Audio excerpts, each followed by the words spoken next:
Olá, eu sou Rafael Moreira Carvalho, eu faço parte desse grupo junto com a Aparecida Maria e a Karen Letícia e vamos falar um pouco sobre os anexos embrionários, ou membranas fetais, como você preferir chamar.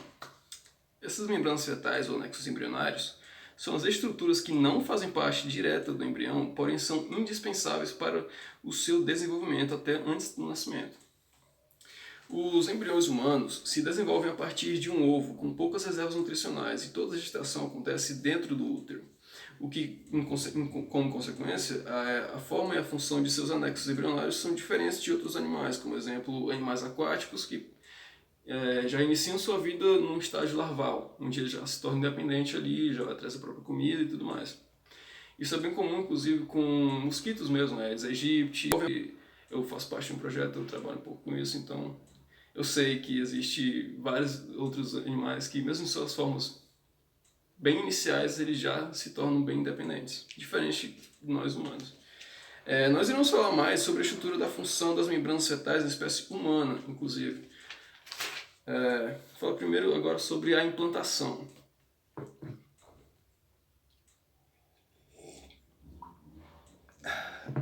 A implantação é o processo pelo qual o blastócito faz contato, adere, penetra e finalmente é incluído na camada superior compacta do endométrio. Aí você me pergunta, Rafael, o que é um blastocisto? Blastocisto, eu falei blastocisto. Blastocisto, que ele representa ele é um nome, na verdade, ele representa um dos estágios do desenvolvimento do embrião. Dentre esses estágios existe o ovócito, aí ele é fertilizado, que passa a ser um zigoto, aí tem a segunda, quarta, oitava fase da célula e no final, quando ele já tem mais de 16 blastômeros, ele se torna uma mórula. E depois disso se torna finalmente um blastocisto. Para que aconteça isso de forma correta, existem algumas condições. A primeira delas seria que o blastocisto se libertasse da zona prelúcida. A zona pelúcida, que é uma zona, ou película, né, que envolve o óvulo e é composta por duas camadas, que é a externa e a interna. Só que a gente não vai entrar muito nisso. A segunda coisa é que o endométrio se encontra em uma fase progestacional, secretora. Progestacional, que é a favor da gestação. Outra coisa, inclusive, interessante, que blastócito, a gente já pega logo pelo nome, né? Blast é sempre essa questão da coisa mais jovem, tem esse blas no começo, esse blasto. E a terceira condição, né, para que ocorra a fecundação é que tanto as células trofoblásticas se mantenham unidos com a matriz extracelular por meio de um tipo de molécula de adesão chamadas de integrinas. Estas que favorecem a migração quando se relacionam com as fibronectinas e facilitam ambos os fenômenos. Durante esse processo, o trofoblasto se diferencia em duas camadas. A primeira é a interna, que se compõe de células cúbicas mononucleadas e membranas mais ou menos definidas, conhecidas como citotrofoblastos. Um nomezinho complicado. E pior que a gente vai falar um pouco mais sobre isso na frente também, os citotrofoblastos. A outra é a camada externa, que constitui um produto da proliferação ativa e da fusão de células citotrofoblásticas, as quais formam uma massa citoplasmática, que com muitos núcleos e sem limites celulares precisos, chama-se de sinciciotrofoblasto. Um nomezinho complicado, né? Esses tecidos tornam-se invasores por efeito do fator de transcrição do BH-LH. BH-LH que é uma proteína básica hélice-asa-hélice. Esse é o nome dela. A gente chama de BH-LH para poder, né, encurtar um pouco. Que tem a função de inibir o DNA ID2. O que é esse DNA ID2? O DNA ID2 ele tem essa função de impedir a diferenciação do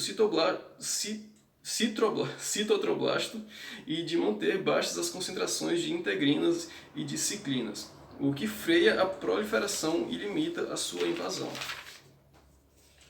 Durante o ataque, os vasos sanguíneos deciduais, citotrofoblastos, perdem a sua lâmina basal e a sua cã. Isso permite formar acúmulos que penetram na luz dos vasos e os ocluem de formas transitórias. Essas células secretam para a matriz extracelular metaloproteínas, MMP9, e as vilosidades secretam as proteínas trofoblásticas. E o que essas proteínas fazem? Essas proteínas trofoblásticas 1? Elas facilitam a invasão e protegem contra a resposta do sistema imunológico, inibindo a produção de linfócitos T. Linfócitos T que são, né, células de defesa, os famosos anticorpos. Vou falar um pouco agora sobre a formação da decídua e do córion. Quando o endométrio aninha um embrião e recebe o nome de decídua, o tecido embrionário de integração se chama de córion, o que é a membrana que rodeia o embrião. Que é o saco citotrofoblástico, o qual tem reforço interno e mesenquima frouxo, acelular. A parte interna do córion forma múltiplas vilosidades conhecidas como primárias, que conhecem-se como primárias. As que estão formadas exclusivamente de citotrofoblastos e sincicioblastos, que são as coisas que a gente falou um pouco mais cedo. E também tem a parte secundária, né, que além desses componentes do sincicioblasto e os citotrofoblastos, também são compostos por tecido mesenquimatoso extraembrionário em sua parte central. E também tem a parte terciária, que contém vasos sanguíneos e alguns dos quais formados in situ. E depois se unem aos do córion, tais vasos formam um sistema arteriovenoso fechado. E do conceptus. Conceptus, que é uma palavra latina que significa produto da fecundação. O que eu estou dizendo até agora? Que talvez eu tenha gaguejado um pouquinho.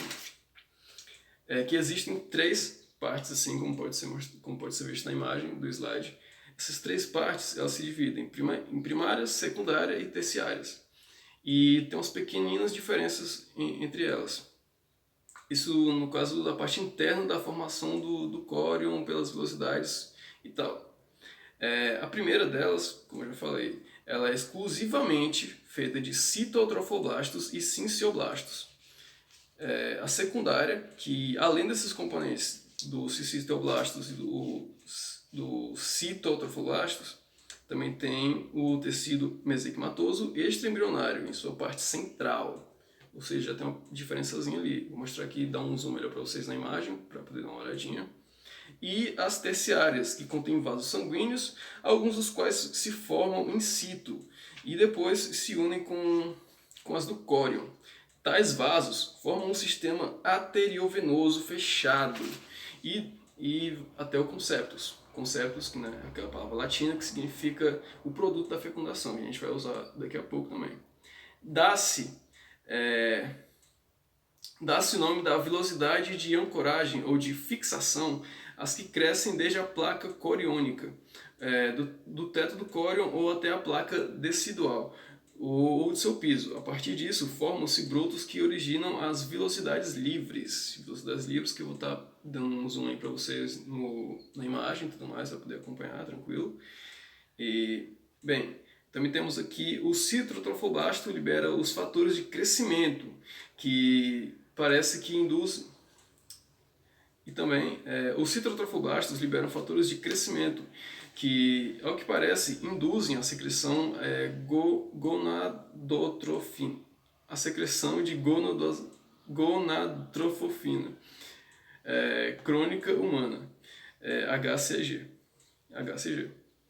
Este é o primeiro hormônio secretado pelo sincicitrofoblasto das vilosidades e pela hipofisaria, cuja a produção está bloqueada pelas altas concentrações de progesterona e os estrogênios produzidos durante a segunda fase do ciclo sexual. E além disso, esses hormônios evitam a menstruação e o aborto do conceptus, conceptus que é o produto. É isso. Agradeço pela atenção e vou passar a palavra para minha colega.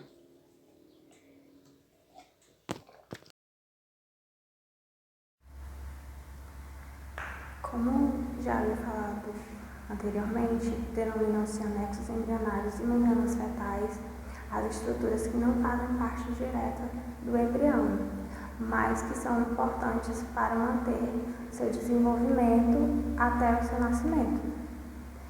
Pois bem, eu irei falar um pouco sobre 3 desses anexos: a antalóide, o saco uterino e o amino. A antalóide surge por volta da 3ª semana gestacional como um pequeno divertículo, uma invaginação em formato de tubo da parede caudal do saco uterino e que se estende até o pedículo embrionário. Nos embriões humanos, a antalóide permanece muito pequena porque a placenta e o saco amniótico assumem suas funções. Já em embriões de répteis, mamíferos e pássaros, a antalóide é uma estrutura grande e apresenta formato de saco. Tem função respiratória e de reservatório para a urina durante toda a vida embrionária. Já os embriões humanos, a antalóide está envolvida na formação inicial do sangue e também está associada ao desenvolvimento da bexiga. Bem, agora fala um pouco sobre o saco uterino. O saco uterino é um tecido em forma de bolsa presente no embrião que se situa próximo do hipoblasto embrionário da massa celular interna em desenvolvimento. Durante o processo de desenvolvimento, este saco permanece na parte ventral do embrião.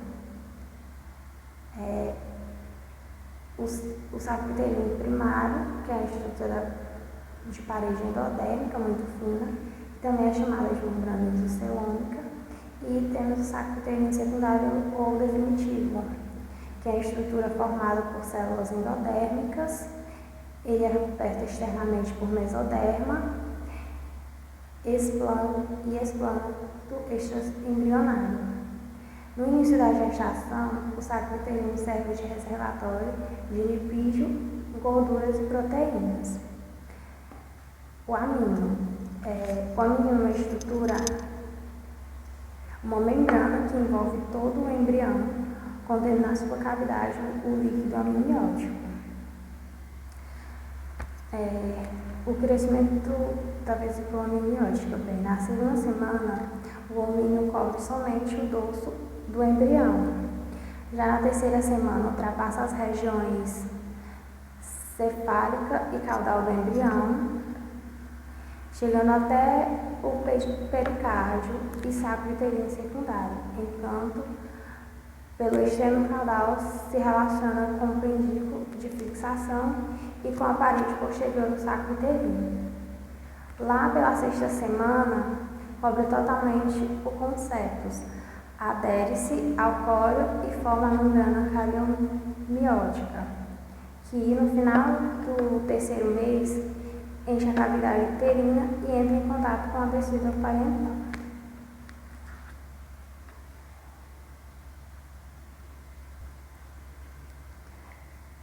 Falando um pouco sobre a estrutura da membrana do amínio, o amínio é uma membrana muito fina e transparente. Apresenta um epitélio cúbico monoestratificado e sua membrana basal. Apresenta ainda uma camada mesênquima compacta e resistente a infiltrações de leucócitos, uma zona de fibroblastos, entre os quais há macrófagos. Apresenta outra camada de consistência frouxa, com fibras elásticas e de colágeno que confere elasticidade e resistência ao amínio. O epitélio de resistência sobre as funções do amínio. Ele vai evitar o ressecamento das células embrionárias e fetais, que requerem muito mais água do que as adultas. Ele impede a aderência do conceptus a outras membranas extraembrionárias, protege o feto contra a pressão do útero, dos movimentos do feto e traumatismos provocados por fatores externos, evita trocas bruscas de temperatura no líquido amniótico permite os movimentos do feto, favorece também o desenvolvimento simétrico externo do corpo do concepto, intervir na homeostasia do binômio mãe e filho e forma uma cunha amniocoriônica no início do parto, o qual expele o tampão mucoso do colo uterino e favorece sua dilatação. Olá, meu nome é Karen e eu vou dar continuidade falando sobre a placenta. A placenta nada mais é que um órgão responsável pela nutrição, pela troca de gases e pela eliminação de excretas do feto durante a gestação. Ela também vai possuir sua função endócrina e imunológica. Ela é endócrina porque ela vai produzir alguns hormônios para manter a gestação e preparar o corpo da mãe para o parto, e ela é imunológica porque ela vai formar uma barreira hematoplacentária, no qual vai impedir a passagem de determinadas substâncias do sangue materno para o feto. Os hormônios produzidos basicamente são gonadotrofina, que é necessária para a manutenção e adaptação imunológica da gravidez, estrógenos e progesterona, que vão servir para manter essa gestação. E, em geral, esses são os hormônios que vão causar aquelas náuseas, né, conforme a placenta for amadurecendo. E é por isso que lá no final da placentação, ali por volta do 3º mês de gestação, a mulher vai sofrer com náuseas mais intensas até a adaptação fisiológica do seu corpo. Tem algumas mulheres que não conseguem se adaptar a esse nível de hormônios e acabam por ter essas náuseas intensas durante todo o seu processo de gestação. E o lactogênio placentário, que é responsável pelo desenvolvimento das glândulas mamárias, que vai permitir a produção desse leite após o parto, né? Vai permitir também o estímulo do crescimento fetal e, além disso, esse hormônio pode provocar um aumento na estatura de mães jovens. Além de todas essas informações que já foram faladas anteriormente, né, a placenta ela não é só essa membrana semipermeável e passiva. Ela também funciona como um sistema de transporte de elementos para degradação de substâncias, para a síntese de outras a partir de precursores. Estes e outros mecanismos vão transformar ela numa estrutura ativa e seletiva. A troca de substâncias desse órgão é realizada por meio do processo de difusão e em todas as duas modalidades e por pinocitose. Nessa tabela que a gente tem aí ao lado, é possível ver que o processo de transferência de substâncias entre a mãe e o feto mostra que a placenta é indispensável para que o feto respire, para que o feto se nutra, para que ele elimine esses produtos residuais, como se essa placenta fosse realmente outro órgão materno. Porque, por exemplo, o sistema respiratório do feto não funciona quando ele está dentro da placenta. Quem respira pelo bebê é a mãe. O sistema respiratório do bebê só vai passar a funcionar após o nascimento. No caso de concentração de ureia, por exemplo, também, se encontrar muito elevada no feto ou na mãe, a própria placenta ela pode reter por um tempo curto, mas ela pode reter esse nível de ureia, e esse período curto vai servir para dar uma proteção para ambos, né? Levando em consideração que o que ocorre no corpo da mãe pode influenciar, muitas vezes influencia no corpo do feto, né?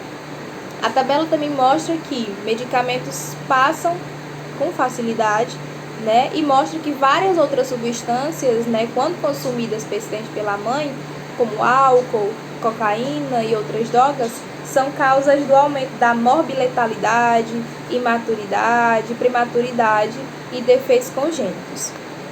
O álcool, por exemplo, ele alcança concentrações maiores no sangue fetal do que no da mãe, né? Porque os órgãos que metabolizam não amadurecem funcionalmente. Nos recém-nascidos, as drogas provocam síndrome de abstinência, mas não provocam a dependência química como nos adultos. As partículas virais, elas cruzam também facilmente a placenta, não só por causa do seu tamanho, por ser pequeno, né, mas também porque podem ativar numerosos mecanismos que evitam sua rejeição. E também está plenamente comprovado que vírus da rubéola, sarampo, hepatite B e C, herpes simples e o causador da síndrome de imunodeficiência adquirida, que é a AIDS, passa de mãe para o feto também, né? Já do feto para a mãe, se podem passar os antígenos RH+. E se a mãe, por um acaso, for RH-, ela será sensibilizada, de modo que ela produzirá anticorpos anti-RH+. E o que vai acontecer? Numa gestação posterior, esses anticorpos vão atacar os glóbulos vermelhos do feto desde etapas muito precoces e pode, em muitos casos, na maioria dos casos, provocar um aborto. Para que isso não ocorra, desde o início da gestação, deve ser usado medicamentos que impeçam a produção desses anticorpos. Agora a gente vai falar sobre o processo de placentação, que basicamente são eventos que vão originar a placenta, né? Esse processo é fundamental para o desenvolvimento embrionário e para a evolução da gravidez bem-sucedida, pois é a partir desse órgão que ocorre, como já foi dito, a troca nutricional, a regulação de relações endócrinas e imunológicas entre mãe e feto. Falando sobre os eventos da placentação, a placenta ela é desenvolvida dentro do endométrio, que é uma camada epitelial ali do útero. Ela é formada por eventos sucessivos de erosão, implantação e formação de vilosidades, vasos sanguíneos embrionários e fetais. A placenta humana ela se inicia com a implantação do embrião no útero durante o 7º e o 12º dia de gestação. Nesse processo, as células do trofoblasto vão se diferenciar em outras duas, em citotrofoblasto e cicicio-trofoblasto. As células do cicicio-trofoblasto vão se fundir, formando uma massa celular multinucleada. Essas células vão correr o endométrio por meio da liberação de algumas enzimas e migram para o seu espaço, formando lacunas. Elas também rompem vasos sanguíneos, extravasando sangue para esses espaços lacunares. Enquanto isso, o citotrofoblasto vai se proliferar e formar feixes celulares que vão ocupar lacunas até o contato com a região basal do endométrio. Esses feixes agora vão ser chamados de vilosidades primárias. O mesoderma extraembrionário, formado por diferenciação do embrioblasto, cresce em direção às vilosidades primárias e vão evoluir para vilosidades secundárias. Por sua vez, essas vilosidades secundárias vão se ramificar. O mesoderma extraembrionário presente forma os vasos sanguíneos e, a partir daí, vão se tornar em vilosidades terciárias. Os vasos sanguíneos das vilosidades terciárias vão se interligar com os vasos embrionários originados lá no alantoide e assim vão formar juntos uma circulação capaz de obter nutrientes para o feto do sangue materno em sua volta, presente nas lacunas. No final desse processo, que seria ali por volta da 12ª semana, no terceiro mês, né, vai ocorrer o estabelecimento completo da circulação materno-placentária. Então, vasos que ainda estavam intactos serão desobstruídos e se tornam de grande calibre e também ocorre a remodelagem dos tecidos. A placenta passa, a partir de agora, a nutrir o embrião em todo o seu desenvolvimento. Desse modo, a placenta ela será constituída pelo córeo, que é a porção fetal, e pela decídua basal, que é a porção materna. O córeo, por sua vez, é formado pelo mesoderma extraembrionário, as células do trofoblasto, e que envolve o embrião, e os vasos do alantoide. A decídua basal é o endométrio após a implantação e tem esse nome porque é eliminado junto com a placenta após o parto. A placenta ela pode se classificar como discoidal, vilosa, hemocorial e decidual. Ela vai ser chamada de discoidal porque ela vai ter forma de disco, né? E no final da gestação ela vai medir de 20 a 25 centímetros de diâmetro e aproximadamente 2,5 de espessura. Vai ser vilosa porque as unidades de troca de substâncias realizadas entre mãe e feto são as vilosidades coriônicas. Hemocorial, porque nesse caso o sangue da mãe banha as vilosidades coriais. E decidual, pois normalmente é expulsa de maneira espontânea após o parto, certo? E agora, para finalizar, a gente vai falar um pouquinho sobre o cordão umbilical, né? O cordão umbilical é uma estrutura importante que vai servir para conectar o bebê em desenvolvimento à placenta. Ele vai manter uma conexão vascular que vai permitir que sangue rico em oxigênio chegue até o feto e sangue rico em gás carbônico seja retirado do seu corpo, além de fornecer nutrientes necessários. Esse processo de troca de gases também estava naquela primeira tabela que foi mostrada no início da minha apresentação. O pendículo de fixação que relaciona o embrião com a placa coriônica compõe-se de mesoderma extraembrionário, no qual se formam ilhotas sanguíneas e que na terceira semana estabelecem uma comunicação com os vasos alantoidianos. Ele é curto e ele vai se encontrar uma posição caudal, porém, à medida que ele vai se alongando, ele vai se aldegando e se transformando no cordão umbilical, unindo a parte média do ventre.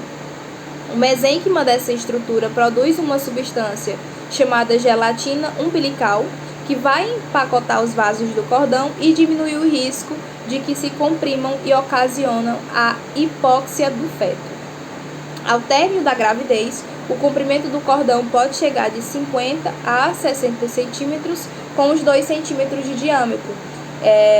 Compõe-se de epitélio amniótico, uma veia, 2 artérias, mesênquima com mucopolissacarídeos e os pendículos vitelínico e alantoidiano. E normalmente o cordão se torce sobre si mesmo e forma falsos nós, o que lhe permite esticar-se mais e geralmente se insere muito próximo à placa coriônica da placenta.